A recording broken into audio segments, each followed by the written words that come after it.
Welcome to the deep dive. Today, we're taking a bit of a shortcut, actually, into emotional intelligence.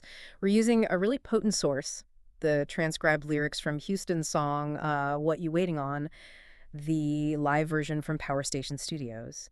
And we're not really treating these like song lyrics in the usual sense. It's more like a blueprint of psychological pressure, a kind of fast-track guide to understanding that moment.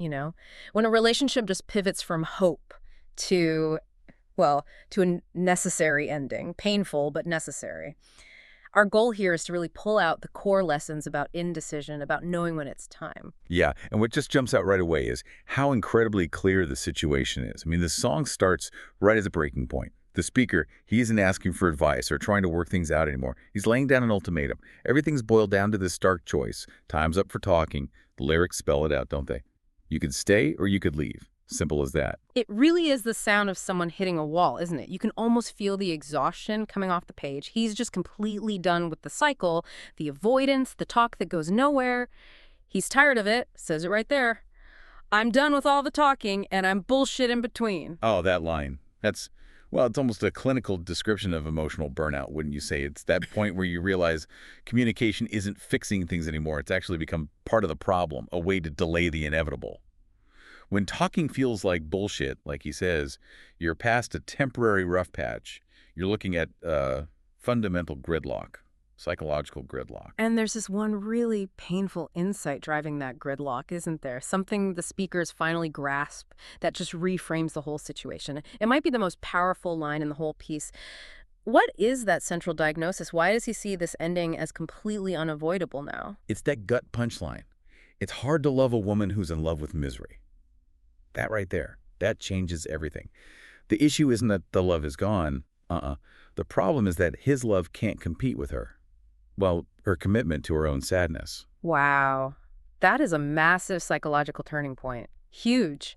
It means he gets it now. His efforts aren't failing because he's not trying hard enough. They're failing because she's, maybe unconsciously, but actively choosing the pain. It's like an indictment of self-sabotage almost. Exactly. And when someone is, as the lyric says, in love with misery, they often push away the very things that could help: the love, the change, the happiness the relationship might offer.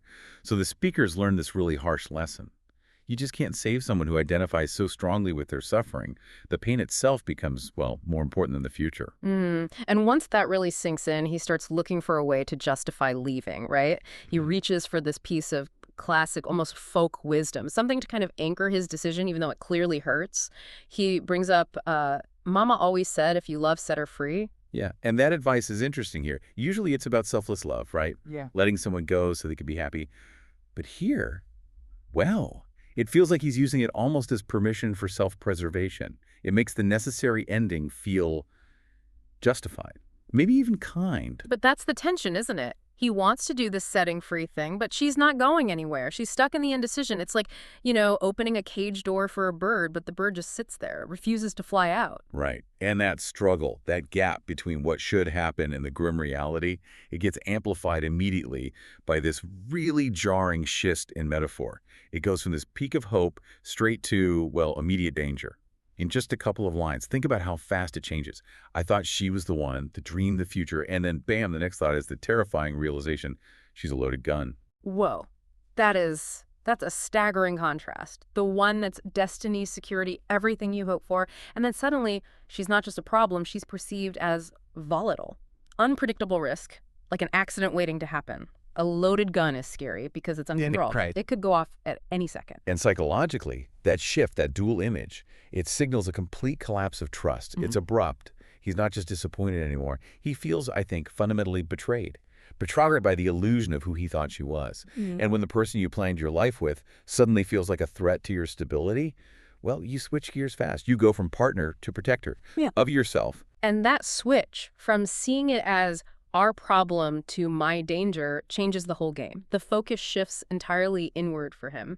He stops talking about what they are losing together and starts focusing purely on what he is losing by staying in this limbo. And what's he losing? It's his core stability, his sanity almost, captured right there. Wasting time, I can't give my peace of mind.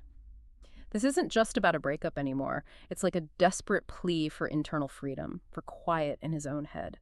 That framing is so crucial. When the price of staying, the cost of patience, starts eating into your peace of mind, well, the math gets pretty simple. The relationship isn't adding value anymore, it's actively taking it away. The cost of waiting is just too high. It goes way beyond romance at that point. It becomes about basic mental health, survival almost. Yeah, and then you see him kind of tallying it up, documenting the effort he put in, calculating the painful return on that emotional investment. He tried, he makes that clear.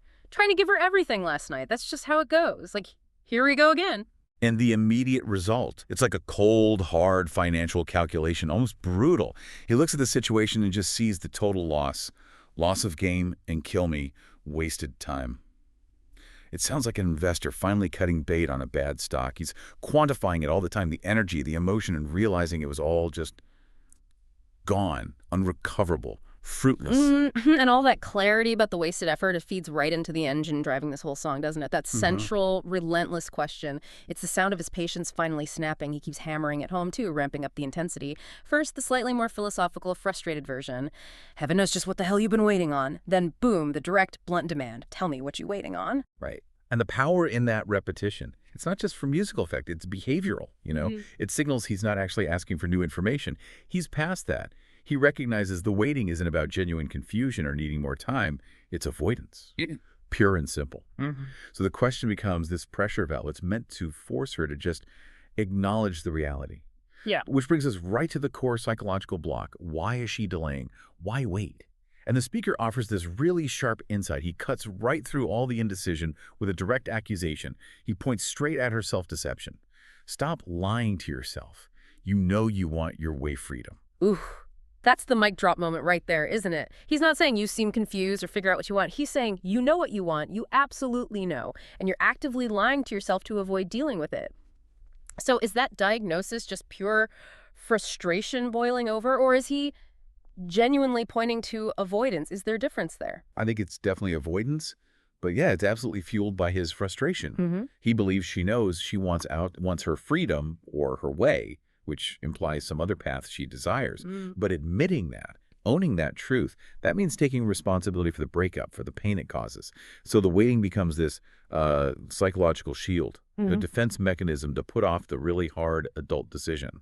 She's paralyzed by the difficulty of doing it, not by confusion about wanting it. Oh, okay, I see. And because she's trapped in that loop, the internal dishonesty, the paralysis, he basically has to step in. He has to provide the instructions himself, like literally coach her on how to leave him. He boils it down to 2 crystal clear steps, demands both mental and physical action. Pack your mind and hit the road. It's kind of beautiful in its finality, that phrase. Pack your mind, get your head straight first. Stop the self-deception, own the truth, accept it, and then hit the road. The physical action that follows from that mental clarity leaves absolutely no room for lingering, no space for more of that bullshit in between.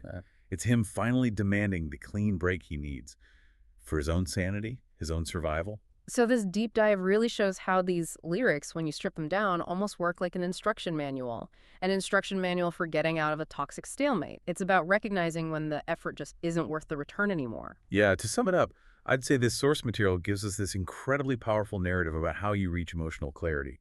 It happens when the cost to your own peace of mind finally outweighs any lingering hope for change. It captures so vividly that moment you realize the biggest barrier isn't circumstance, it's FOOM. It's the other person's self-imposed commitment to their own misery, even if you love them. It's that hard realization, isn't it, that sometimes the most loving thing you can actually do, maybe the only thing left, is for yourself. To stop trying to rescue someone who seems determined to stay trapped. Exactly. And that really leads us to a closing thought for you, the listener, to maybe chew on.